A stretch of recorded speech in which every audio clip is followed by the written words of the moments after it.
We'll let everyone take a few minutes and collect. We're about to get started again. We are excited to have Dr. Jennifer Coleman as our key speaker for this conference. I would just like, for those of you who are just now logging on, we're not able to attend our morning session. This is the Title V High Impact Practices Conference, Active Learning Strategies in an Online Setting. We're very grateful to Dr.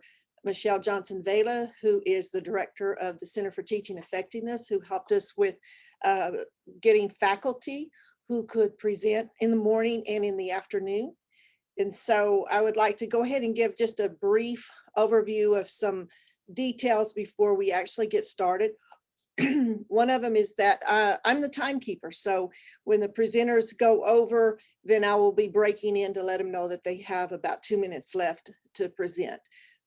Please join in the chat room and put your questions or your comments so that Araceli Negretti at the end of the presentation can come in and ask the presenters these important questions so that you can have all your questions answered. And if for any reason we do run out of time, questions will be sent to the presenter via email, and they will get back to you if you have an important question that did not get answered. So we do invite you to participate in our question answer session. At the end of the presentations this afternoon, I will come back again with a brief closing, but we will be sending out an evaluation. If you don't see it today, for sure on Monday, so that you can respond to how the conference went for you. We will also provide a link where all of the recorded sessions will be put online. And so then you can go in and pick up those sessions that you were not able to participate in during the day. Also, we have another featured presenter who will be doing our student session. This session will be started at 4 o'clock this afternoon on financial literacy. So please tune in to see Ms. Carly Michelle with her financial presentation. So with that, I would like to go ahead and also mention, we are noting who is logged in. We will be drawing door prizes at the end of the day that we'll give out. We have 8 door prizes selected. So you may be hearing from us and we will drop those by your offices. Okay, with that, we have Dr. Alan Rasmussen, who is our Vice President for Research and Graduate Studies, and he's also the Principal Investigator for this Title V grant, Fostering Pathways to Success. And I would like for him to come on, introduce himself, tell you a little bit about what he wants you to know, and then he's going to introduce Dr. Jennifer Coleman. Dr. Rasmussen? Thank you, Agnes. And I want to thank everyone for being here. And, you know, I think this is a huge opportunity. And as Agnes said, you know, I've been involved on this grant, but we've also been involved in the previous Title V grant that we started partnering with the Center for Teaching Effectiveness and trying to look at high impact practices and bringing those opportunities here to campus to talk with other people who've been working on it, as well as share experiences across campus.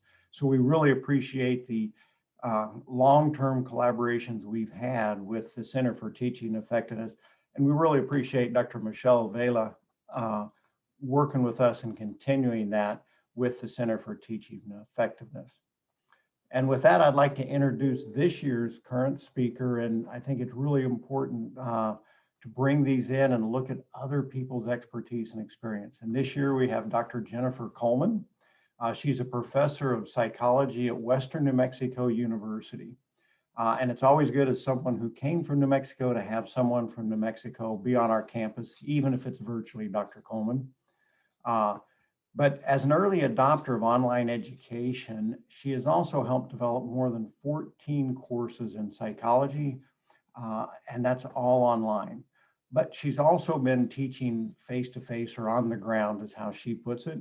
And she's trained in quality matters and has won the Professor of the Year award twice.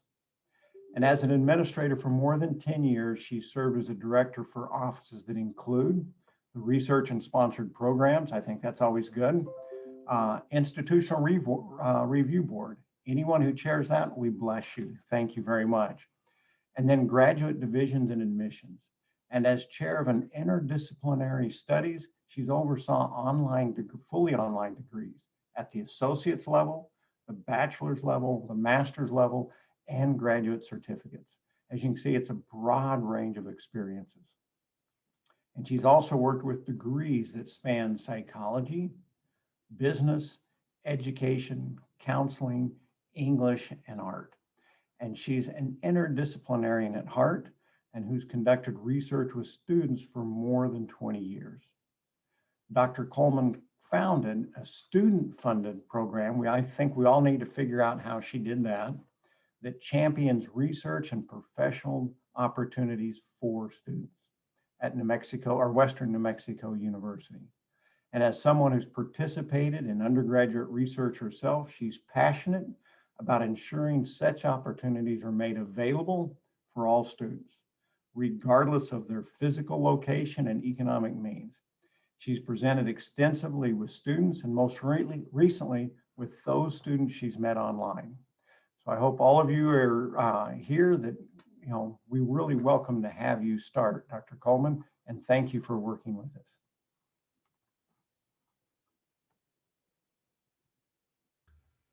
Thank you so much for having me. I feel like we're kindred spirits, having read your bio on the website as well. So thank you for the enthusiastic introduction. So I am going to share my presentation, and I want to just start out first by inviting you at any time if you have questions. I will take a break at a few locations along the way just to kind of pull questions, but I also am very open to interruptions. So I encourage those as we move through content today.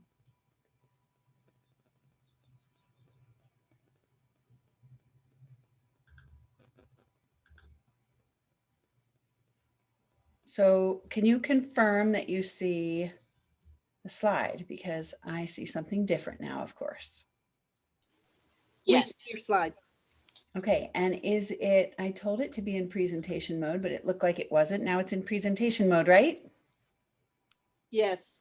Yes. Awesome. All right, so one of the things we love about presenting virtually is how interdependent we become with our audience in a way that's kind of different. And I think one of the things I like about that is the ways in which it challenges me personally to be aware that my relationship with students is evolving. It's, a new challenge in my career to think about how I interface with students in this way.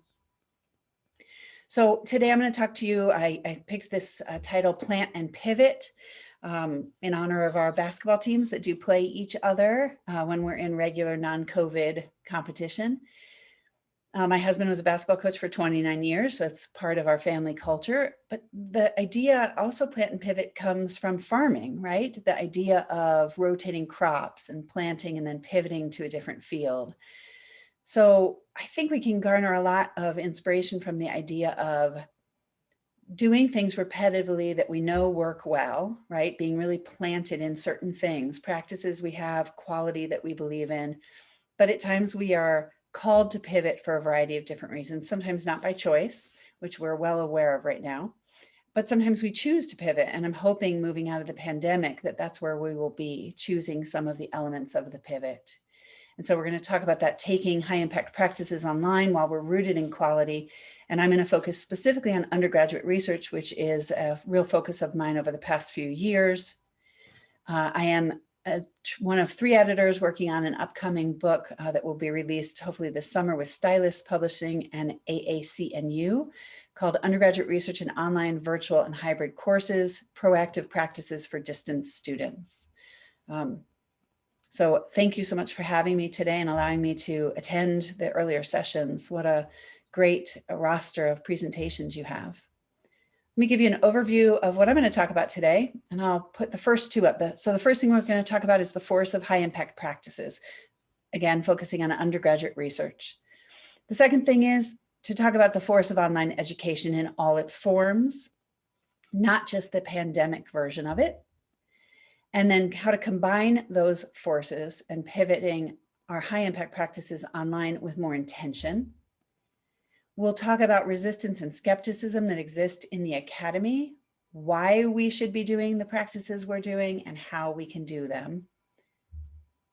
And then, of course, talk about some challenges and supports needed. So I want to start out by sharing a little bit more of my story. You got somewhat of my background and my, curriculum vitae of the era a little bit. But on a more personal note, I would love to share with you my journey. So undergraduate research was really important in my life. I went to a small regional school, very much like Western New Mexico or Texas A&M Kingsville. I went to school in New York. So I went to a place called SUNY Geneseo. It's now a Coplex school. And I happened to be dating somebody whose parents were professors, and I loved school from the day I was born. I loved school, and I thought, wow, professor would be a really cool thing to do. I love learning. And so I got guidance that the thing I needed to do to make that happen was to go into student research. With psychology as my area of study, that was the pathway to a professorship. So I spent my junior and senior years in a laboratory. At that time, I was studying human vision, the perception of 3 dimensions on 2-dimensional computer screens. So I went to graduate school. I did research all through graduate school. I mentored undergraduates in research while I was in graduate school. I got my first job at a small liberal arts school in New Jersey. I then went to Western New Mexico, again, a small liberal arts institution. And as many of us know in the professorship, the research enterprise we might have wanted to have as graduate students, where that was the emphasis, is not necessarily sustainable at the institutions where we get hired. So we bend and we accommodate and we find ways to still work in our areas of passion by being flexible. So I spent the first 22 years of my career incredibly engaged on campus. I was that faculty member who went to all events. It helped that my husband was a coach and then an athletic director. So I literally was at every event, not necessarily by choice. I started teaching online when our university, it was right before the market crash of 2007. Gas prices went way up and we started to see enrollment drop, students saying, we can't afford to flex our job to come to classes. And online was starting to really make its way into the academy. So a brave group of people started recruiting faculty to teach online. And I was one of the first who said, yeah, I'll give it a shot. And so within about 3 years, I couldn't fill my on-campus classes for the large part because the adult non-traditional students really wanted the accommodation so that they could have their jobs, have high quality family time, and still make great progress on their degree. So for about 10 years, I taught both online and face-to-face. Interestingly, the first time I was honored with Professor of the Year, I was fully face-to-face. The second time I was fully online, which was important to me. It showed me that I had figured out a way to still be connecting with students. So here I am, still on campus, serving as an administrator, teaching on the side, online and in person, back and forth. And then my husband took a job in Arizona. So I went to my provost and said, I don't know what this is going to look like. What could we do? And he agreed to allow me to return to teaching full-time and to become a remote faculty member, which, as I'm sure a lot of you who are listening can imagine, was a culture shock for me, right? Having been really engaged on campus, it was quite challenging for me to be working from home. A lot of people thought it was glamorous. And fortunately now with the pandemic, they know it's not so glamorous. We do miss being around each other. In 2018, when I started to work remote myself, I became acutely aware of the student experience of being at a distance from the campus. And so I started to seek out resources to support myself in best serving students. So I went to a summer Council of Undergraduate Research conference looking for people talking about doing research with online and distance students. And they do these things at Kerr called birds of a feather. And so a bird of a feather at lunch, they give you a table and say, table 17, Jenny Coleman will be at table 17, wanting to have lunch with people who want to talk about this issue. So I sat down at my table and nobody came to talk to me. So I realized that there was this void. And in March 2020, when the world was welcomed to my world of being remote and distance, the dialogue really picked up. At that summer conference was when I was introduced to one of my co-editors, and we immediately started working on the book to address this gap in both our dialogues and in our publications. So let's kind of step back a little bit about what high impact practices are. So you know these, there are 11 of them. It's kind of evolved over time. 11 is now the current list. Eat Portfolios is the newest member of the list. And I want to ask you all just to take a second, if it's on scrap paper, if it's just in your mind, how many of these different things have you implemented in your career? So first year experience, check. Common intellectual experiences might include like a Common Core reading that freshmen read before they come to campus, check. Learning communities, maybe that doesn't fit your portfolio. Writing intensive, my guess is all of you are there. Collaborative assignments, we just heard a wonderful presentation about before the lunch break. Undergraduate research, diversity, global learning, which also came up earlier. Eat Portfolios, service learning and community-based learning, internships, capstone courses, and projects. So of all those that you've implemented, why have you implemented them? So you must believe in them, but why? What is the value added that you believe it brings to your teaching, to your discipline maybe, or just to your experience of being an instructor? And then, you know, if you can think about things that work for you in those. And I put a little yellow highlight, again, undergraduate research is going to be my emphasis today with you. All right, so what do we know about high impact practices? Dr. Tu earlier brought up this mantra of learn by doing, learn by doing. And those are some of the things we know about high impact practices, including undergraduate research and all the others.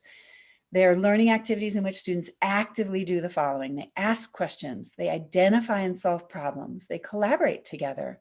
So they're rarely doing a high impact practice completely alone. And if they are, let's say, doing independent research just with a faculty member, then that collaboration is with that faculty member. So it's either peer-to-peer, peer-to-faculty. They're applying knowledge, thinking about real-world issues, and reflecting on the learning process. They're often being made aware of why things are happening and how their understanding is growing. Oh, now I understand why I read that article, so I can understand how to analyze my own data, looking at how they modeled their analyses. George Koo, who in 2008 was one of the first people to write about these, he's really the name associated with the lingo of high impact practices. He offered 6 elements common to them. Tests are purposeful. You have meaningful and frequent interaction. That's a really important one for online classes. Relationship building happens across differences. So people who might have differences are brought together over a common goal. They're given frequent feedback, also something that comes up with online classes.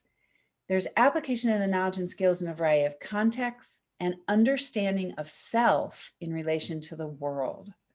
So things relate back to the student, him or herself. And if there are questions, interrupt me at any time. Araceli, you are welcome at any time to do that. All right, moving forward. All right, another question for you. So if we think about specifically the benefits of undergraduate research, if any of you happen to be currently involving undergraduates in your research enterprise or mentoring students in their research enterprises, or it's something you haven't done, but you're interested in it, can you think about the benefits it might represent for Texas A&M Kingsville? Again, take a second just to, why would that matter? And as you're thinking about that, let me give you 3 categories at which it could matter. So there are, of course, benefits to the student, but there are also benefits to the instructor and benefits to the institution. So I'm selling you on this right now, right? So benefits to the student, all the things we just talked about. They learn the discipline. They gain intellectual skills like inquiry, cause and effect, control, testing a theory, using evidence. And by the way, when I mention undergraduate research, I'm also thinking of poetry and art and theater, all of our disciplines. No one doesn't have these things happening in their discipline. Tolerance for uncertainty. The research process definitely teaches us that we don't know what's going to happen next, and we better be able to respond to unexpected events. They teach research, relationship and communication skills. So how to speak with faculty, how to present in public, how to write. Collaboration again. Confidence. So a student who might not be confident in knowing the subject, when they start to do research and become the expert in their niche right there, their specific or narrow question, they really start to get a sense of expertise, and that builds confidence. Career planning. They get to test out a field. Employers love it because it shows that the person already worked in the domain of interest. You get better letters of recommendation. Doing independent research or other high impact practices helps to validate our degrees. Was this a good degree or not? Well, wow, look, the student took it to that level. It also helps students gain a scholarly identity, which is something I'll probably repeat throughout my talk, to just how important the scholarly identity can be for the future well-being of our country even. Thinking about faculty, and hopefully when you thought about the benefits that undergraduate research as a high impact practice could have for your university, you kind of checked off a lot of those things for students. But for faculty, it does enhance our teaching. It enhances student engagement. I don't want to go to a classroom that has a bunch of students who won't respond or who are barely awake. But if I can bring them together around a common activity, they tend to be more vibrant and energetic and involved. It also helps me stimulate ideas for my research. It is, we all know a lot of people don't finish their doctoral degrees because doing research is isolating, it's lonely, it's a long amount of time in isolation to focus on one thing. And so if we're at teaching institutions like I am, like you are, we don't have a big range of colleagues all studying what we're studying. So we don't have people to do brown bag research luncheons to talk about our specific interests. We bring students into that. We share our love for our discipline and our inquiry, and it gives us a community. Sometimes the student's idea is the one you run with because it's the thing that sparks your newfound joy for research. Now, the significance for the institution are really big, and I think we often overlook those. And I think these are tools to remind administrators about how important it is to fund high impact practices, in particular undergraduate research. So retention, persistence, graduation, those three go together. They are huge. The research shows consistently that all three of those are benefited by high impact practices. There's also a public relations element. When we get out with students to do community service projects, it's a public relations moment. When we do undergraduate research where we ask people in the community to give us problems and the students then work through those problems in something like action-based research, that's a public relations win.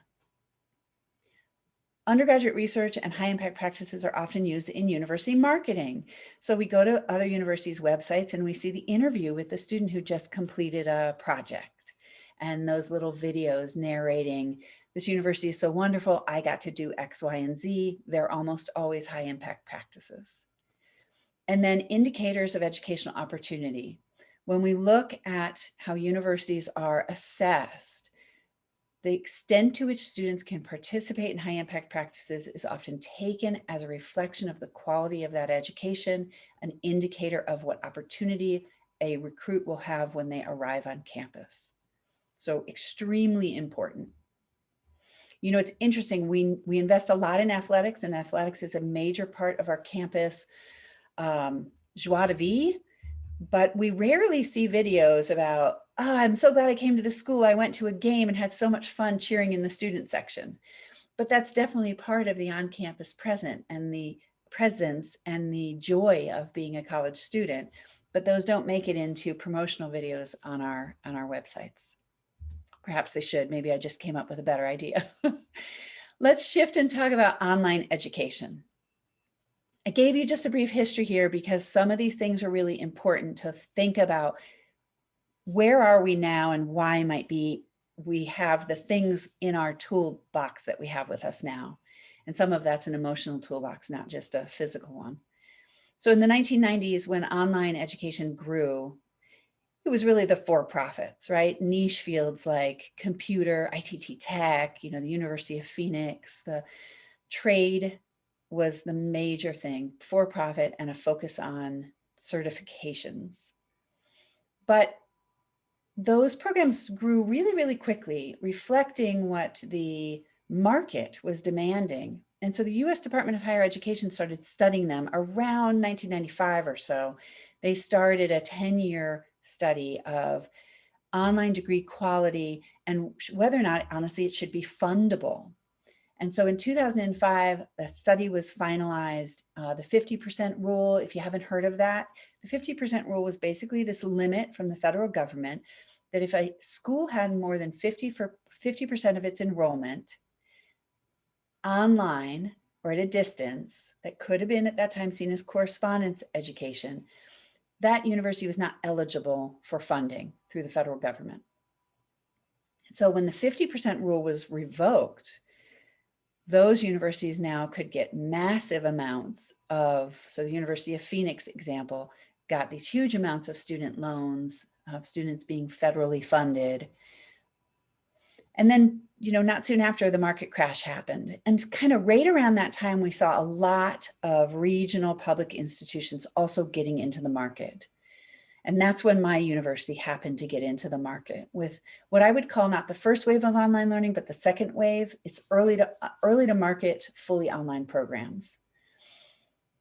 The market crash brought forward a bunch of different things. Number one, funding for our institutions moved to being tuition and fees driven rather than state funding, which meant we had to increase enrollment in order to maintain our budgets. The other thing was the birth dearth. So a lot of families have fewer kids. And we know for a fact that by 2025, which is, by the way, knocking on our door, our incoming class is going to be significantly smaller than they've ever been before. So universities realized they had to become unique, right? We had to set ourselves apart from the others. We had to find ways to recruit new students. We probably, in order to recruit new students, needed to think outside of our bubble, which meant we might need to tap into remote student bodies or non-traditional student populations who couldn't come to campus. In 2007, which this year gets 2 entries because it's so important, we also see the year that everything was reinvented. So internet, broadband, this is probably around the time that your university dug a bunch of trenches and sunk fiber optic cables. We started to see fiber optic cables being sunk in the English Channel. The iPhone came out, the Facebook took over. Soon after that, we see MOOCs enter the market. The very first MOOC, which was taught about constructivist learning, had 2,300 students in it. 4 years later, we see our major universities who have these massive online educational portals now, like edX and Coursera. Look at those numbers. Coursera with 1.7 million people taking classes. Now, I put a little thing at the bottom there, the regular and substantive interaction is not present for MOOCs. I'll get to that in a second, but it's one of the things that's saving us from those MOOCs not being credit bearing, which could potentially significantly impact the academy. In 2019, so right before the pandemic hit, EDUCAUSE looked at student perceptions of online, faculty perceptions of online education, and we have statistics there that only 38% of our students, so 62, prefer something other than fully face-to-face. 38 are preferring fully face-to-face. And one thing I know about those statistics is the moment somebody experiences face-to-face, they actually, or online, they actually move away from a preference for face-to-face toward a preference for more blended learning. And I'm sure post-pandemic, we're going to see that. So the force of the pandemic has to be relevant here at some level. I call it COVID gear. So because we've been operating not in first gear, not in second gear, we've been operating in 5th gear for over a year now. And so I nicknamed that COVID gear. And I want to use the analogy to you right now of the first time somebody ever gets behind the wheel of a stick shift, right? of a standard vehicle. And what that driving experience is like is not pleasant. So they stall out a lot and there's a lot of jerky movement. For many people, I would argue, as they started post-pandemic or during the pandemic, using online technologies and having to move from on ground to virtual, hybrid, and fully online, it's probably a lot like somebody driving a stick shift for the first time. Herky-jerky, not smooth, and stalling out. Lots of frustration. That does not mean anything is wrong with the vehicle. So the first time I drove a standard, I stalled it out. There was nothing wrong with the car. The driver, it was driver error. And so what I argue for all of us is that we need to just, if we can hold on to that metaphor, we might feel more optimistic about eventually taking that car where we want it to go. So I have a question for you. And this can be, I know we have a variety of people in the audience, some who have taught online for a long time and some who are totally new to it because of the pandemic. Have you felt yourself having an aversion, a movement away from it, or an attraction, a movement toward it? Where do you place yourself if that was a linear scale from 1 to 7? Which end would you put yourself on? Are you solidly in the middle? And then there is my stand. I guarantee that would be a standard automobile, right? That rendering of a car surely looks like it would be. Zipping right away, successfully transporting people places. So let's talk about resistance and change for a minute. And again, I'm going to ask you, where do you place yourself? And these are self-reflections just for you, but we can definitely have a dialogue and chat about how we move from the teeter-totter that I'm depicting here. So we have e-learning versus the ivory tower. I would argue that's back in 1990, right? Where all of us are at our ivory towers and we've got the big dogs, the nonprofits or the for-profits going into e-learning. And then I'm showing some forces applied to each end here. So on the left, we have fully online programs, professional focus, for-profits, and there's this downward push. There's not a lot happening there. On the right-hand side, we have these residential, traditional emphasis on experience, come to campus because there's value added there. On the ivory tower side, we have that emphasis on high impact practices, undergraduate research being among them. And I would argue on a lot of campuses, resistance to online. I put a question mark there because I don't know what the current state is, and I don't have data to say that there's resistance to online necessarily, but I think that's the underlying issue. On the left-hand side, though, with the e-learning, we see no undergraduate research happening. We see almost no high impact practices happening, to be honest, but it's gotten so much better in the last 5 years, I would say. And I would question mark again, do we actually have resistance to research there? So evolution of student research, as we all know, it starts with graduate students, right? Undergrads were added, Council of Undergraduate Research really has pushed for that. Originally, undergrads were just working with faculty, so that they didn't have their own idea. They were just brought in as a research assistant. But then we started to expand that. Notice this is a pyramid to show the proportion of our students brought into the fold of research. Course-based undergraduate research is the element, the newest form, which a lot of you are talking about today, where we are bringing research to our freshmen and sophomore as a way to permeate the curriculum as much as possible. But there's still, much like an iceberg, there is still this level under the surface. And I call that the online programs, courses, distance students who have been largely left out of the dialogue. Reasons to address them. First of all, online creep, we have to just acknowledge that if we move more online, we have to serve those students in the same way that we're serving our other students. So it's a recruitment and enrollment issue. It's a market demand issue. The creep has happened. We need to show up and provide for them. We also want a well-educated workforce. And if we want a well-educated workforce, we need to bring them the things we know work best. And of course, with the new normal with COVID-19 during the pandemic, we have had to do this. And post-pandemic, I hope we continue to do so. So I'll take a break right after this slide just to poll the audience and see if you have questions at this time. But I wanted you to think about this quote that I just found within the week. We can complain because rose bushes have thorns. I've done that. Or rejoice because thorn bushes have roses. I read that and I thought, you know, we can complain that online education has come into the academy.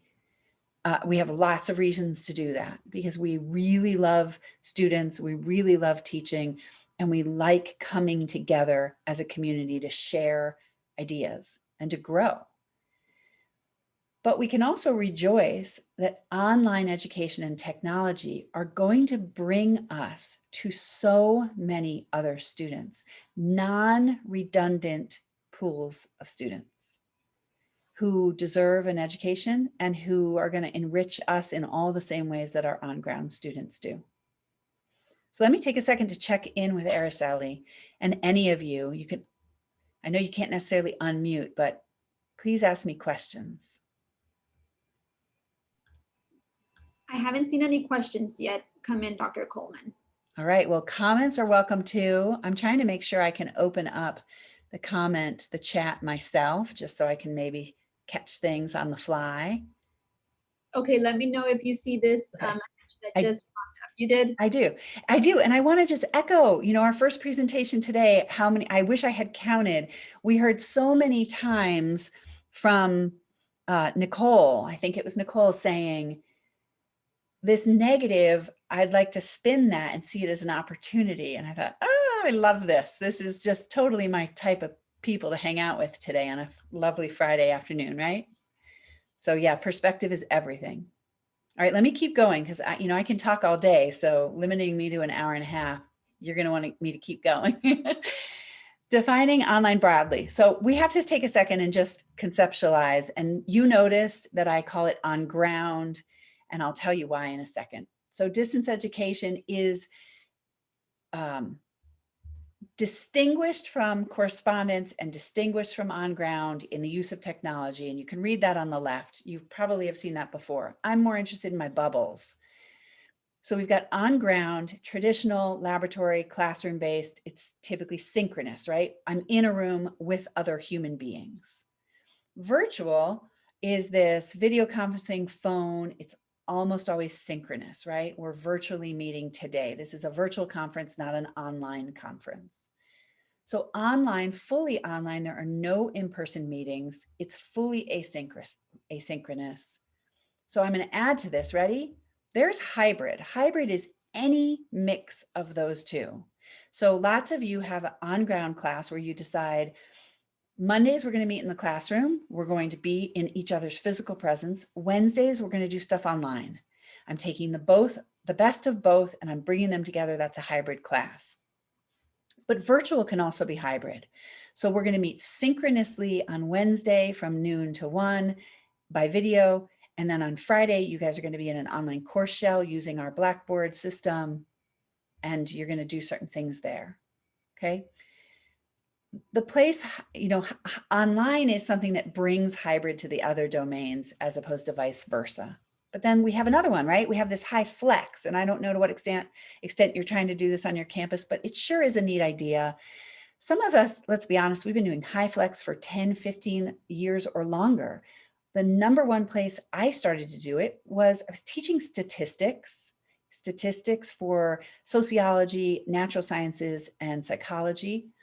And I had a bunch of athletes in my statistics class. Well, when you miss a stats class, you can't get notes from somebody else. You can't really make up for that missed experience. So I scheduled my class in a lecture capture in facilitated room. I videotaped every class I ever taught. And those students who had to miss a particular day because their child was sick, because they were away at an athletic competition, whatever it happened to be, they could watch that video later. That's high flex, right? Allowing students to come to the material when they're able to come to the material. And we're all using different varieties of that. I think that's the one where we're trying to be Gumby. Do you remember the rubber doll where we're trying to stretch and be everything to all people? And we probably should watch our exhaustion levels with that. This is a slide that is for information only. I don't want to spend a lot of time on it, but I did think it was important to bring to you. Effective this July, the U.S. Department of Education, and we'll see whether or not this changes because of the pandemic, but they did release clearer language about regular and substantive interaction, how to ensure that online education is really the quality we want it to be. You must meet 2 of the following requirements. And so there are 5 there. Direct instruction. So that could be through video and that could be through synchronous meetings. You have to provide feedback on assignments. You have to provide information or answer questions. So if a student asks questions, you have to respond. You can't just disappear. Facilitate group discussions. So being in a discussion board and actually yourself posting, responding, and driving that conversation. And then I love the last one, other activities approved by the program's accreditor or institution. So we all are going to have the ability to outline what those are for ourselves. And then at the bottom, it has to happen regular and predictable. It has to be aligned with course length and credit. So if it's a 3 credit hour class and the instructor's only in that about 1 credit hour worth, that's going to create a problem. So you need alignment.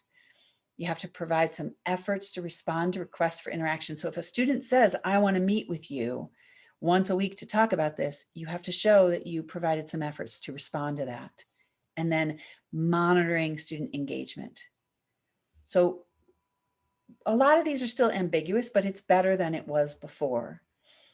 And I bring this up because it is related to undergraduate research. If you integrate high impact practices like undergraduate research into your online classes, you're almost guaranteed to check all these boxes. So it's a lot of work. It's going to be super rewarding, and it's going to make sure that your university and your programs are doing what you need to do to be successful. I should have mentioned, by the way, on the previous slide about the different bubbles, one of the reasons I say on ground is because virtual is face-to-face. Even with your cameras turned off today, if we turn all our cameras on and we spend 50 minutes talking about a particular topic, that's still a face-to-face experience. I still am coming to know you in that way. So I'm trying now to use on ground versus online. And that's a standard that's coming out in the literature too that you'll start to notice. All right, so why must we do these things? So new markets deserve what we know, something you've already heard me say. Your provost this morning started out talking about teaching physics and that move from being a sage on the stage to being a guide on the side. Well, coincidentally, that shift from just lecturing to being more interactive fits really well with online learners and fits really well with this modality. So we are moving from being more teacher-centered to student-centered. We're moving from being input-focused, what I know and can just download to you, to being more outcome-focused. What can you do now that I've taught you what I know? Independent learning is enhanced with collaboration. So we're taking students who maybe we just give them a book and tell them to learn these things in an online class, which is not ideal, to, all right, you're going to read the book, you're going to learn these things, but now we need to apply it as a community. So that's going to elevate the extent to which they learn. And these digital natives, I mean, I have an 8th grader who had to do some hybrid learning this year, some fully online learning this year. He doesn't think he'll go to college online, but he said, and now I see why, a balance of the two, a mix of the two, a blend would be just the ultimate experience to allow maximum flexibility in his life. The last thing, and I've mentioned it already, it's going to enrich and validate online education. So I looked at your website, I'm looking now, and I see that you have some programs.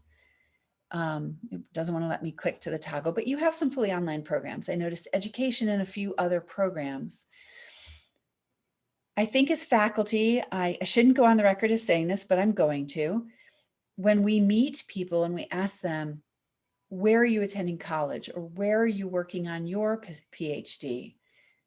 We do assign value to not only the institution, but we assign value to the modality. So if I'm going to use Grand Canyon University. They have very robust doctoral programs on campus. And now they have some of the most widespread, most numerous doctoral programs online. I think even the people at Grand Canyon are working through their emotional baggage around that, right? In psychology, the PsyD was a degree we really struggled with for a while. Is it of value? Is it good enough? Is it the same? We do this with new things, and we'll get there eventually. But if I take two students, one of my Silver City, New Mexico students who's fully on campus, and educate them, and they don't do any undergraduate research, and I take one of my fully distanced students, no classes are on campus, every single one of them is online, and that student does undergraduate research or other high impact practices that have outcomes that they can concretely share with employers and with future graduate schools, I'm going to put that student above the on-campus student, on-ground student any day, because that degree has been validated. All right. Get on the right screen here to advance. So bringing them together, again, just giving you 3 other ways to think about this. This is, again, research experiences specifically in an online class. And then I'm going to get into how we do this. So learning outcomes, we know, if I look back at my undergraduate career, what stories can I tell you? A couple, but I can tell you exactly what I did in that research laboratory I worked in for 2 years. I remember every moment of that clear as it was yesterday. Those are called enduring understandings or transformative learning experiences. They're the things that change us, that help us develop. High impact practices ensure that students get those. Online students tend to be educationally disadvantaged, so they are non-traditional. They are underprepared. They do represent minorities more, including women. They stand to gain the most when we bring undergraduate research and other high impact practices specifically into our online classes. We bring those experiences to the students who need them most, want them the most, I would argue, and will benefit the most. So that's just a wonderful thing to do. It's really powerful for students who haven't imagined themselves as scholars. You know, I'm a 45-year-old middle-aged woman. I have 3 kids. I didn't get to go to college. I'm accessing the university online now. I always wanted to do my university degree. Am I going to be a researcher? No, probably not. That's probably not a vision I've ever had, because my life has, prevented me from getting here until now. And you then bring me into a research experience or a applied experience in the community, and I see myself differently. For faculty, one of the things we have to do in our online classes is social presence. Doing research with students will give you immediacy and reaction from students and really robust engagement. It allows us to interact. It makes our work more collaborative. It gets us back into our research that we're really interested in, gives us people to share it with. It also has benefits, online classes, where we can streamline things. So normally in a face-to-face laboratory environment, we have to offer the same training every time somebody new joins the lab. That's not maybe the best use of time of a scholar who needs to be thinking of the next project. So we can use our online portals to offer those high-touch efforts that we had to do before. And then for institutions, that public trust, the image, I'm repeating some things because some things I like to say twice, and I think sometimes we need to hear them again. For the institution, it will help you grow potentially. If you are looking to expand your student headcount, online is definitely a way to do it still. The market is saturated, I would argue, but you can always expand your unique market there. It also aligns what you're doing with the workforce. So if you're not doing online education for your students, or at least hybrid, your students may not be as prepared for the world of work when they graduate as other institutions, especially in your schools of business, where so much of work, especially post-pandemic, will be remote work. Think about how that comes in. So somebody asked me recently, if you were to give somebody a short list of things to do to get ready, this is my list. So first of all, clarify your goals. If you bring a high impact practice to your teaching, whether it's on ground or online, what are your goals for doing that? And if it's self-centered, hey, my goal is to remain interested in my teaching because this makes me excited. Write it down. That's fantastic. There's no goal, I think, that is any less or more valuable than the others. Then you have to consider your role in achieving that goal. So my goals are to make students, to finally get students to see psychology as a science, right? To go out into the world and help people understand that psychology is a science.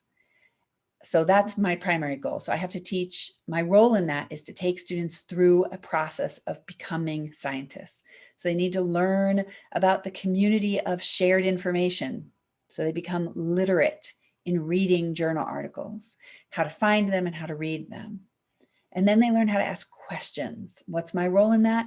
I have to bring them to questions. I have to show them questions. I have to pose questions in front of them and then talk about how some questions are better than others. And even I have to move my questions through that process of being molded. So then I need to translate. All of us need to translate. We have goals, we have a role in achieving those goals, and then we have to translate in a new modality how we see that happening. All right, that's kind of the overarching. Then we need to be intentional. So every assignment you assign, I know you always think, what's the value? Why am I assigning this? Do I want to grade this? What's the value of this to the student? Continue to be intentional. And when you design an online class, think about that. Be honest about compromises. So I showed you a while back a pyramid about how research moved from graduate students to advanced undergraduates to selective undergraduates to class-based projects. At every single one of these moments along that journey, compromises were made.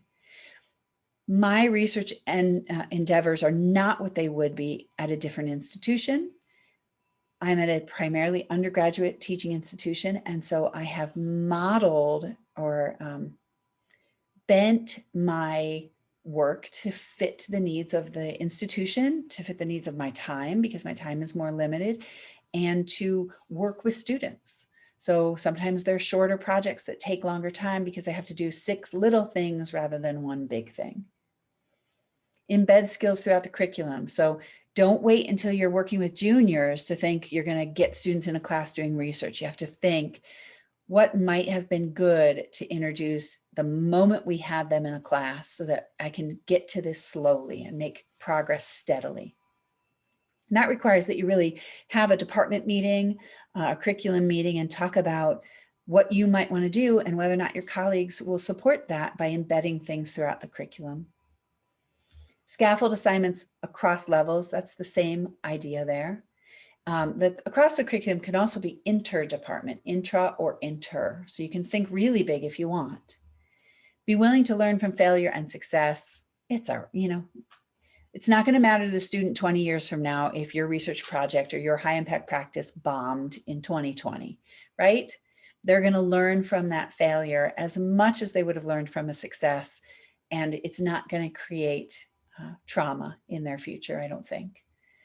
Expect everything to take more time, including me talking. So let's keep going. So I'm going to show you what I do across the curriculum. So I have these levels, and I'm in a psychology department that only has 5 full-time teaching faculty. So back when I was hired, I will admit 17 and a half years ago when I was hired, there were only 2 of us. So that's why I've developed so many courses. And that's why originally I was able to kind of embed things in the curriculum, because I was teaching almost the entire curriculum. I was the junior faculty, and my senior faculty member only taught 3 courses. So she taught multiple sections of 3 courses, and I taught everything else, which fits for me because I'm a generalist. So it was all right. But students as consumers is level 1. Can they read? Can they understand? Can they get literature? Can they familiarize themselves with basic methodology? Level 2 is an apprenticeship model. I'm really doing most of the work. They're involved as understudies. And then the top layer, notice this doesn't come to a peak because I'm not working with students at the highest point of the pyramid. But at level 3, we have students as scholars and collaborators. So this is elevated. If they've gone through level 1 and level 2, they're ready to have their own ideas possibly. And I could show you across some classes. So in introductory psychology, I focus on information literacy. Students have 2 outcomes they have to do. They do a PsycInfo search where they give me results from a PsycInfo search, and they have to find an article and read one article. So I'm not asking a lot of them, but it's a really great way of kind of getting them started and helping them in intro psych. Arguably, for me, the most important thing to do is to constantly tell them psychology is a science that's research-based. And so I force that on them. We focus on library skills. I'm going to share, you can read this, but I'm going to share my favorite thing is the second bullet down. It says the effect of limiting to full text. And some of you might like this because it's really related to social media and the bias of information access that we have as consumers. So what I do with students is I say, pick a topic. And so inevitably a student will pick social isolation and depression. Great, fantastic topic. Now search for full text articles on that topic. So they come back and they say, I found 27 things, or I'm giving you low numbers, but 27 things. Okay, can you do me a favor? Don't limit it to full text. Just go crazy. How many things have been written with those 2 keywords? And they'll come back and say 500,074 articles or sources can be found on that topic. And I point out, do you see how when you limit your search to full text, you limit your learning, your potential for learning? And then we talk about why are some things full text and other things not? And so then they start to realize, oh, historically full text was not as good quality. Fortunately, that is changing now, but that was historically true. And there's still some carryover with that. There's some journals you cannot get the top, the best of the best, you can't get very easily in full text. Then we talk about even things like our library consortium and how, depending on what school you go to, you might actually get more things in full text, and that's just the nature of social inequality and how we might handle that, and how our library does many things to handle that, to make access to information equitable. All right, we move from the introductory course into level 2, these mid-level classes. And I'm going to go through these really briefly. We can come back later and I can answer specific questions about how do you really do that. In developmental psychology, I actually have students, so this is at the 200 or 2000 level, sophomore year. I have them actually generate ideas. What questions do you have about the stages of development, the phases of life? And this semester, we're focusing on the pandemic and the impact that social isolation, social contact, and these types of challenges can have across the lifespan. And then we gather sources. So we go back to databases and we try to find a bunch of articles and we share them. So as a class, everybody expresses ideas, but I then bring those together into one common theme, and we find articles about that one common theme. So some students will say, that's not exactly what I wanted to study. Every once in a while, I let a student do things on their own, but most of the time I force them to kind of, okay, we're making compromises. We're going to work on the same topic. I use handouts, meaning, a PDF that's uploaded, videos like I'm making today with you, written reports. So the student has to write reports about things they're doing. They use discussion boards. I require exchanges. So you post once, you respond to 2 classmates who didn't pick the same article as you. In statistics, I do a lot of emphasis on interpretation, and when I teach statistics, I use open source data. So I actually will build a data set using like any type of publicly available data. And I have to make sure the data set has all the types of data in it so that it works the whole semester. It's a fair amount of homework for me, but it's really actually fun to do. And it makes teaching the class so much more interesting that students are peeling an onion right in the class and learning about real people and real phenomena. So I strongly recommend that.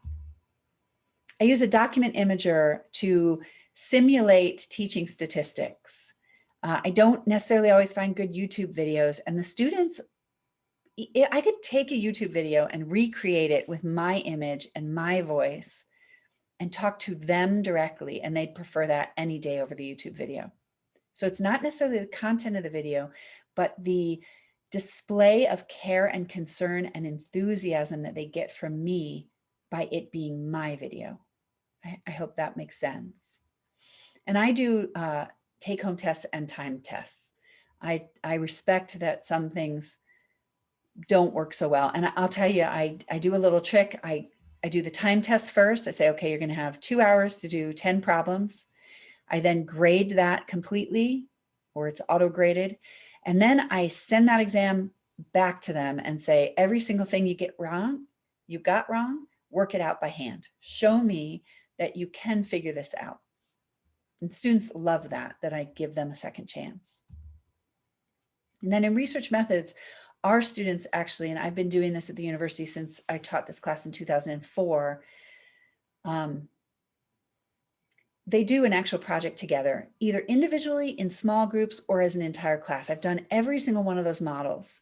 I typically like a model where I have about 18 students in the room and they're working on 4 simultaneous projects. All right, that's what is not too unwieldy for me. So I do want to share with you because Dr. Rasmussen, or I was going to say Rasmussen, but I understand it's Rasmussen, said he wanted to know how I figured out how to get a funding program. So I will pause here to tell you a secret. So I was teaching this class, Research Methods. It used to be called Experimental Psychology. And one year I took 13 students to Boise, Idaho. We fundraised more than we were in class. We should have gotten 7 credit hours, each of us, just for the fundraising efforts that we did. And then I got an email from the provost saying, or from student government saying, student fee proposals are due tomorrow. If anyone wants to propose a student fee, let us know. And I'm not kidding you, 8 o'clock at night, I shot an email to the provost thinking, if she gets this and she reads this, it's meant to be. And she got it and she read it. And my email was simply, Dr. Val, there are no fees to support the academic enrichment of our students. The fees are for the sports teams, the library, the museum, intramurals, spirit wear. There's nothing that is relating to student professional development specifically. Would it be okay with you if I proposed a fee at 25 cents a credit hour? She responded almost instantly, sure, go for it. It has been funded every year since. In its first year, it was only funded at 5 cents. Then it went up to 6 cents. Then it went up to 10 cents. Then it went up. I mean, every year it has gone up. Every year that I presented to student government, I said, I will not stop until you fund student research at the same level you fund student athletics. And they thought that was funny because my husband was the athletic director. So it was okay for me to say that. It's still not funded at that rate, but it is funded over $1 a credit hour. And each year it results in a pool of money of about $60,000 to $80,000, depending on all kinds of things like enrollment. It depends on whether or not fees were not assessed during summer term. And it depends on whether or not students don't pay their bills. So, but it is a big pool of money. We have more money on our campus for student research than we have for faculty research. And that's not something I should be proud of, but I am really proud that the students get the value of this. So go to your students and ask them for a grassroots funding source to support student research. And after that fund was created, I oversaw that fund for 7 years. Every single group of students I had that did research, not only did they get money to go to the conference and I didn't have to sell cake pops anymore, which is my claim to fame, but the students actually got the professional development of writing a grant proposal. So I created this system where it had many benefits. So it enriched the students beyond what they already had. So it's a really exciting thing. And I can do a separate presentation some other day on that and walk you through that. For upper division electives, I do all the same things. Students, just like in research methods now, are creating assessments, collecting data as a group to make it viable, okay? And I do that across a bunch of different courses. For the sake of time, I'm going to move through a couple things quickly here and then hopefully open it back up. I did see somebody make a great comment about building rapport. Yes, I mean, that's one of what I call a high yield practice, right? Building rapport. Level 3 is the last level of that pyramid that happens. We don't get to the top again, but that pyramid that happens. And this is the independent research, research internships, team problem solving. You might get 4 seniors. You might have an entity on your campus that has an issue, like we can't figure out how to solve this problem. And the team of students develop research around the problem and help to solve the problem. That's a really neat model if you don't already have that on your campus. My campus doesn't either. This is a model from Washington State University. Such a great idea. Their extension office is the office that identifies the problems typically. It might be a parking problem. It could be a chalk and dry erase marker in the classroom problem. Like, why can't we figure out how to have those ready and working for faculty on a daily basis? The 2 last programs here, Summer Scholars Program and the Research Assistance Program, are funded out of that student fee program that I designed. And so those are actual stipends during the summer for students to do research. These are examples. So the book that I am working on that is due to the publisher here May 1st, that I'm working on with 2 co-editors, it is a edited volume. Again, it's about realizing undergraduate research in online, virtual, hybrid classes. Every chapter is written about somebody in a different field. So we have a field from the geosciences. It's Jeff Ryan out of the University of South Florida.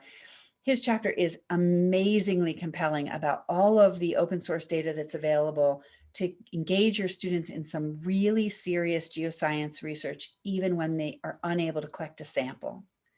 In the humanities, we have chapters about a variety of different subjects. One is about Shakespeare and the massive volumes of Shakespearean resources that can be studied at a distance. We also have one, a colleague, Andy Hernandez, who wrote about history documents and looking at archived historical documents, and even at times asking his students to do an analysis of what's missing. Why are some historical documents slow to be archived and slow to be made available? In engineering, Emily Falconer from Embry-Riddle has written a chapter talking about getting engineering students embedded throughout the curriculum. These are fully online engineering students doing research, learning how to be scholars. Really fascinating stuff. I want to mention about the engineering square there. She has the students being recognized at graduation. That's where we need sometimes administrative buy-in. With business, Jose Rivera, who's at Carroll University in Wisconsin, has shifted his teaching as he's moved online from grade-based to competence-based, which is lingo that most of us are using now, and doing online internships. So again, he's in business and he's made the argument that if business programs are not engaging their students in online interactions, online research, online problem solving, that they're not preparing their students adequately for the world of work. So, and he makes the point that this shift to a blended approach was ready all along. That, you know, international business relationships have always been blended interactions. So it's good that we've brought our students to this domain. Really cool project by 3 colleagues in Indiana here. They have done this for years, working with Shanghai Jews, bringing them to campus, typically 1 or 2 because it's so expensive, interviewing them, making video recordings, having students in history, investigating the Shanghai Jew experience, working with someone in theater to put on a performance. Well, COVID hit and they decided we can't do a theatrical performance anymore. Let's turn it into a radio show, which I do quite love that with blogs and radio podcasts that we now have a really robust return to radio. They now have realized that COVID has been the best gift ever, as some of the Holocaust survivors are approaching end of life. Getting them on Zoom and the ability to make these interviews and to capture people, many people, over shorter periods of time is amping up their preservation efforts. And so the students interviewed a bunch of people, made videos of them, and then the students wrote a radio performance, and played the parts of those different characters who now they've heard the voice of and they've met personally in a virtual setting. And now they're building a museum interactive online archive of all of this stuff. Super, super cool potential that came out of COVID's force to pivot. We learned, I'm sure you might have heard this, I learned last week that the Louvre is now 100% online. The Louvre has never been 100% accessible, right? We have all heard the Louvre has more pieces in storage than they have on the floor. Those days are over. We can now actually, I can't wait to see if a new app comes out, Louvre throughout the lifespan or something like that, where every day you're sent based on your age and how long you think you might live, you could be sent a certain number of images every day so you could see the whole exhibit before time runs out. I need to make one of those for myself, I think, a goal. There are lots of difficulties. I can't give a presentation on this and make it sound like it's just, oh, this is so great, it's going to work perfectly, because of course we know it's not. And there are some difficulties. Some of the keys: coordination, procrastination. By the way, there is research that shows procrastination by students is worse in the online environment. So we're going to have to step in and figure out how to mediate their time regulation. Unrealistic goals and projects. You know, you should start small. Don't dream big. Start small here.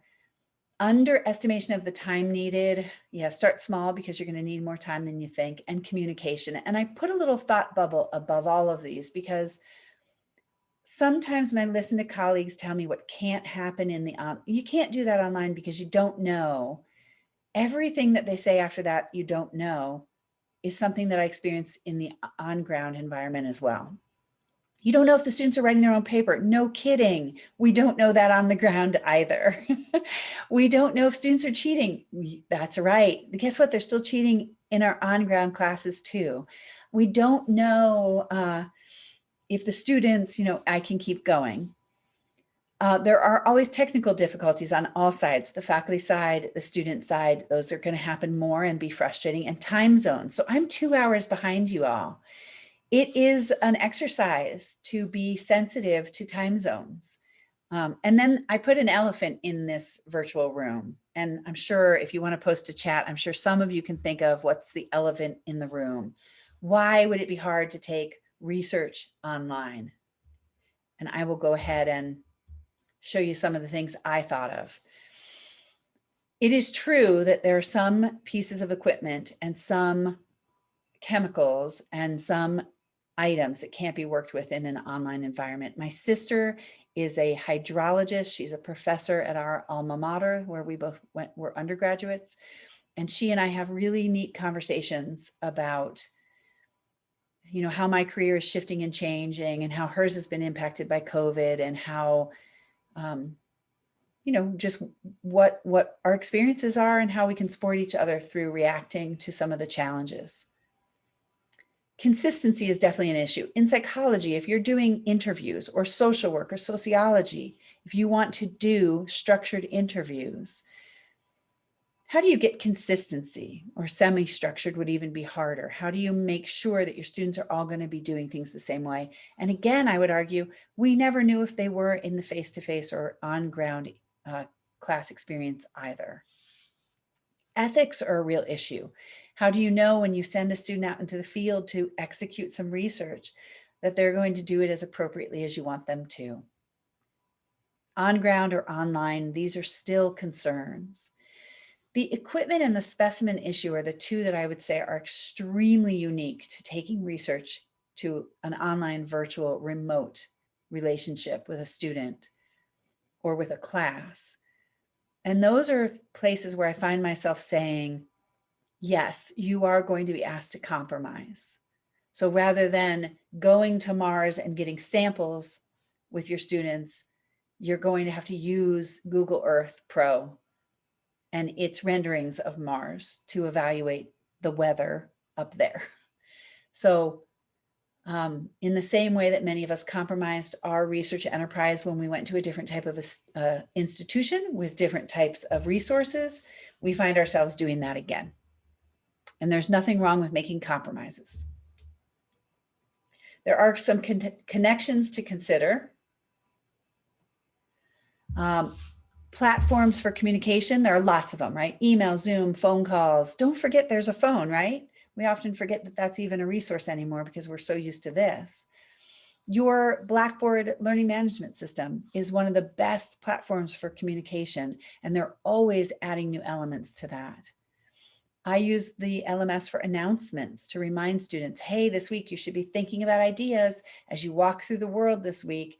Look at people of different ages in developmental psychology. Think about what stage they're at. What would Piaget, what would Erikson, what would Vygotsky say about them? And what questions come up for you, bubble up? Put those on the discussion as they happen. Sharing an eDrive, so a Google Drive, OneDrive, SharePoint, whatever it is you use, having ways in which students can collaborate. Those are great ways for communication. There are some challenges to communication to consider. Some people have argued in an online environment, and I will say this, online students are more diverse than typically your on-ground students, right? Typically in online classes, we've pooled students who otherwise couldn't come to the academy. So by their sheer attendance, we've diversified our population. We may have greater viewpoint disparity, and we might have greater viewpoint commitment. I'm different and I'm coming to you and I'm going to represent my difference. It might be harder to build trust. It might be harder to get people to become open to new perspectives. The informal, potentially informal environment of a discussion board can be hard to control whether or not people maintain respect and maintain the appropriate verbal presence. The beautiful thing about an online discussion board is everybody participates. The beautiful thing about an in-person, on-ground discussion is that it happens in real time and you can respond right there in the moment and in the emotion. The disadvantage is, as we all know, like 3 or 4 people participate and everybody else is quiet. So each of those things has something I like. Each of those things has something I don't particularly like. I have to figure out how to mold the in-person to work and the online to work. It's really, one of our authors, Lydia Huerta, who's at Reno, said, it's not just important to have clear assignments, it's really important in an online environment to explain why. Because that's what we were doing in our on-ground classes that we took for granted. So when you give an assignment in an online class that's clear as clear can be, make sure you provide a narration over it. Hey, we're working on this article summary. We're doing this article summary because this is how it's going to enrich you. So challenge yourself to not only include an assignment description, requirements of its length, but also include a narration at the top of its purpose. I think the narrations are best as verbal audio recordings or video recordings because then they hear your enthusiasm too. Some faculty require contact. I have to get 2 emails from you, 1 Zoom meeting with you, 1 phone call in a semester, and we're going to log those on a Google Drive. So you're going to be able to see what you've done and what you haven't done. You can do that if you think that's important. Some faculty are now, even if it's a fully online class, doing synchronous meetings. Now, fully online classes, according to my institution, cannot mandate any synchronous meetings because it becomes exclusionary when you do that. There are some students who will not be able to attend. And so the synchronous meeting is optional, the recording is made, and then it's made available to anyone who was not able to attend. I still have mixed feelings about that because I still feel like the students who are excluded are going to have a feeling about having been excluded, but I understand why it's a good idea to try it. Require students bring something. So deliverables, if you are going to hold synchronous meetings, it's a really good idea to use the flipped model. Give them something ahead of time and say, when you come to class, I want these 3 things answered. How can the administrators help? I'll put these all up so you can just look ahead in case I have to go really quickly. Convey the possibility. I think it's really important that administrators don't mandate that anybody start doing this, but that they convey to faculty that there's the possibility of teaching online and there's the possibility of doing high impact practices online and trying new things if that's what we need to do, right? Sometimes it's nice to have an administrator say, I know you're teaching online for the first time. You know what, if it bombs, if you want to be brave and courageous and try something new, I'm sure you guys were told that. We were told that when we went online in the spring of 2020, the administration said, do whatever you think is going to work and teaching evaluations will not be held against you. We know these are difficult times. And that was nice to be told that they were compassionate toward our difficult situation. Insist on equity, insist on access to experiences. Look at the ratio of experiences. You have some fully online programs, you have some online classes. Look at whether or not your ratios align. Are your online students being given the opportunities that your on-ground students are given? Consider a name, Office of Undergraduate Research. Is it named appropriately? Does it need to say the Office of Research on ground and online? Maybe get rid of the word undergraduate because graduate students do it too. So even just flipping a name can start to make people have completely different awareness. High impact practice on ground and online, add those taglines. Insist on equity again with regard to funding. If you have seed money to develop online classes, great. See if you can have seed money to develop high impact practices online or to integrate undergraduate research and things like that into the online class. See if somebody can start doing trainings, more things to talk about what works. Ensure availability of online infrastructure and tech support. That's always going to be an issue. Advocate for equipment and software. We are typically putting a little bit less of a load on our heating and cooling bills if we're wise with how we distribute classes across campus. Can those monies be siphoned, or sent to where they're needed in terms of online? Create incentives to jumpstart efforts. So it's a really nice thing to give people stipends. If you're willing to do sponsored research online with distance students in the summer, you get a tiny little stipend. I will tell you, I'm doing research this summer with a student. She gets a $3,000 stipend. I get a $500 stipend. I'd be happy to not get the stipend at all because I'm so, thrilled that she gets the opportunity she gets. That's why I'm here. But for some faculty, any little amount really does make a difference to inspire them to dedicate some time. They're really busy. And final thoughts. And then of course, I want lots of questions. Any questions you have. Modality should not exclude students from opportunity. That's just, to me, the modality should not exclude students from opportunity. Online education has brought students to the academy who have been systematically excluded for decades, for centuries. We have them here now. Let's give them everything we have that we know works. It is a social justice issue in my mind that we serve these students robustly. Retain the expanded access and the innovative pedagogy. So I asked a speaker before, what will you take with you? We don't have to do everything that we're doing in the pandemic, but there are a few things that we might take with us that really worked. The videos that you guys shared of your students, those testimonials, I love them. And what a great thing to have for yourself for the future. We didn't do those before. So I hope that those are things we take with us. Be patient and persist. If you know how to drive a standard stick shift car, you have these qualities. So be patient and persist. Keep working at it. Take a break if you need to, come back to it. teach 1 online class and 3 on ground, just so you have the right combination. Online and virtual experiences should not be seen as inferior compromises. Good teaching is good teaching. So if you meet somebody who has a fully online degree, don't immediately assume it was a bad degree. Don't immediately assume it is inferior. In fact, if they prove themselves as a robust, dynamic, really star colleague, get away from your confirmation bias, start allowing in information that goes against your beliefs.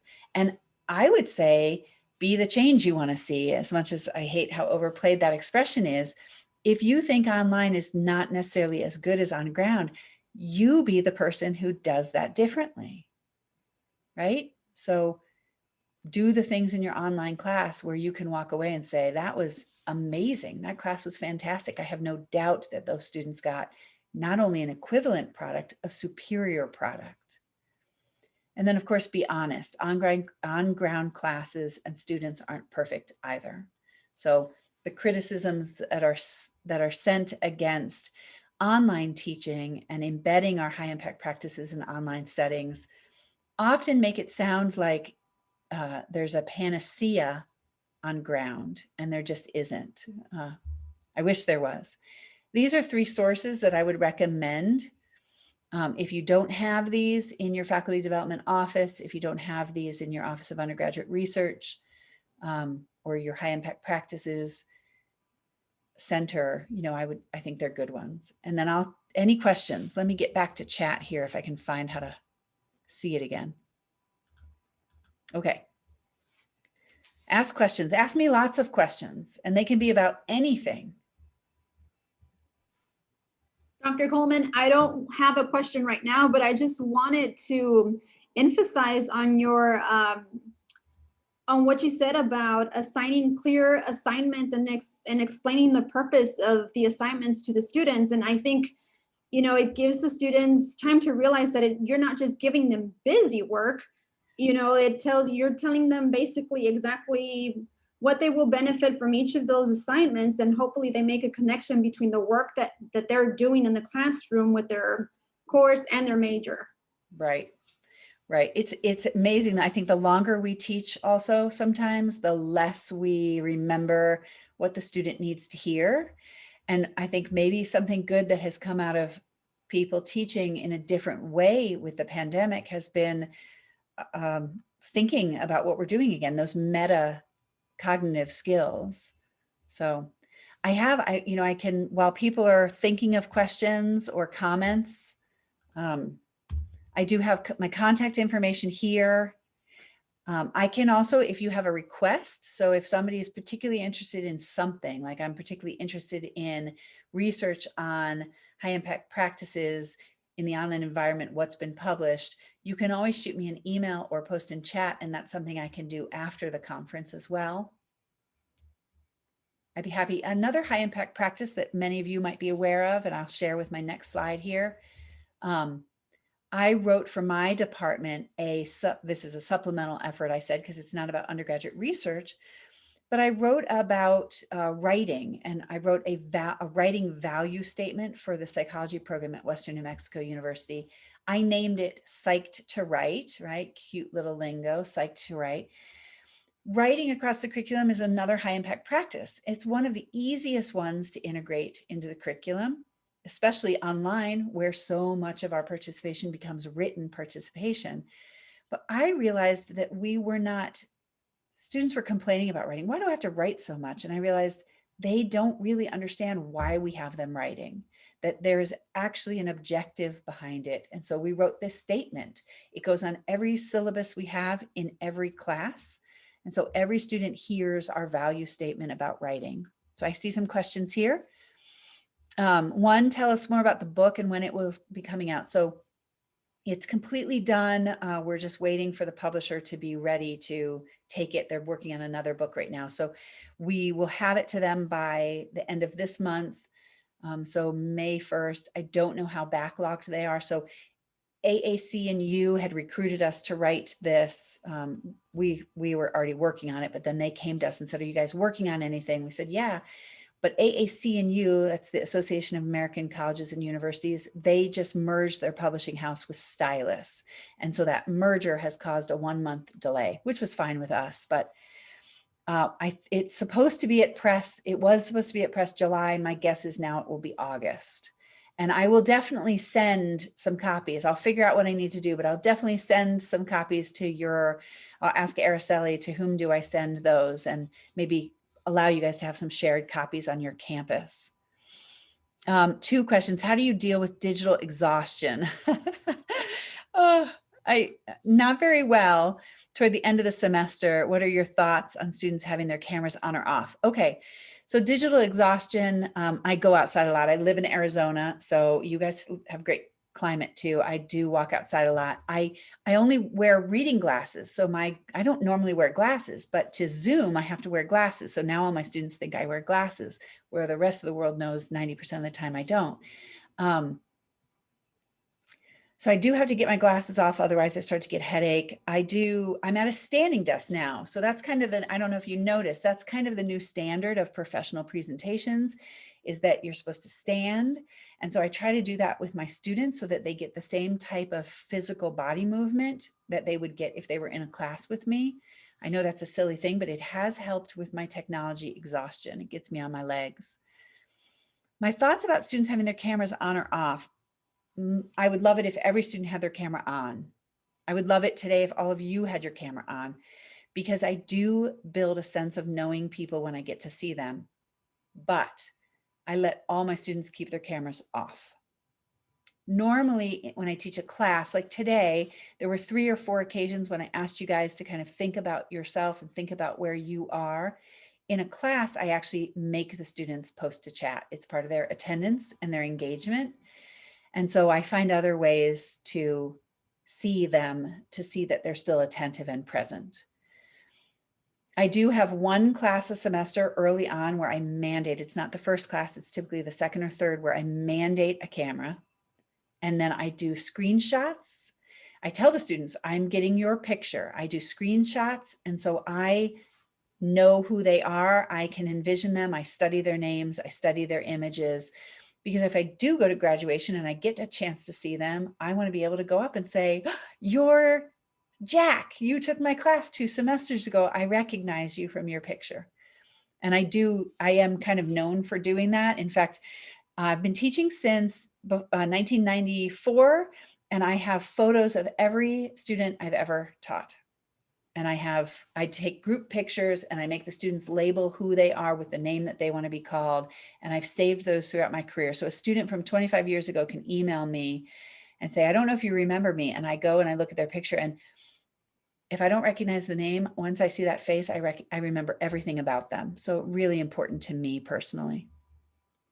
But cameras on is definitely a social, they have a right to not have you see where they are, I think. And I think we need to respect that. No, you can't thank me. I have to thank you. Honestly, just having time to spend with you has been such a joy for me. Student exhaustion. I think our mental health counselors on our campus need to be doing programming, and I have not seen that happening, but we do need to talk about technology exhaustion, remote exhaustion, isolation exhaustion. We need to have weekly programming coming out of our universities for our students about how to navigate these times. And I hope your students are getting what they need for sure. If you were to identify 2 to 3 must-haves in faculty training for online teaching, what would those be? Well, early on, so we did this, keep in mind, about 15 years ago almost. The must-haves early on were stipends, I'll be honest. Faculty were given $1,000 design a class or $1,500 design a class. And then we were given training resources. And I will tell you that I would have done it without a stipend, but most of the faculty would not have. And I respect them for that. They tend to be better at advocating for the value of their time. I would have done it because I'll be honest, when I first went online, I was pregnant with my first child and I was teaching a few night classes. And I thought having a child and getting away from night classes was a good combination for me. And so I was motivated for personal reasons. So I hate to say that money is important, but we do have to respect that if we're asking people to do something extra or new. But the other must-haves in training are highly accessible people, really responsive training. We used to have a Center for Excellence in Teaching and Learning, which was a really great physical space where you could go in. They had all the gadgets. They had a refrigerator with free sodas in it. You know, you could spend all day there building your class and be surrounded by people who were patient beyond measure. So that would be a resource that's really important. And a virtual center like that works just as well. So a virtual Zoom that is open 4 hours, office hours, basically, where I can Zoom in any day of the week. And there are those 3 people who are the most supportive, kind. I can share screen. They can even sometimes remote into my computer and they can give me all the tricks I need to know. Thoughts on freshmen doing undergraduate research? Yes. So all of my first year students, when I teach intro psych, they're immediately getting into some aspect of undergraduate research. It has to start there. Some universities, I'm sure you've heard, have the 100% engagement goal, which is the goal that 100% of students will be engaged in high impact practices before they graduate. In order to reach 100%, it is freshman and sophomore classes that get targeted. And so if we target them in the freshman and sophomore year, imagine who we have to choose from in the junior and senior year. Imagine what the applications to graduate school look like in the future if we have not only our on-ground students, but our online students doing this. And then we have more students wanting to be scholars later in life. That was one of my concerns, by the way, as enrollment shifts from on-ground to online. Are we going to have PhDs in 40 years?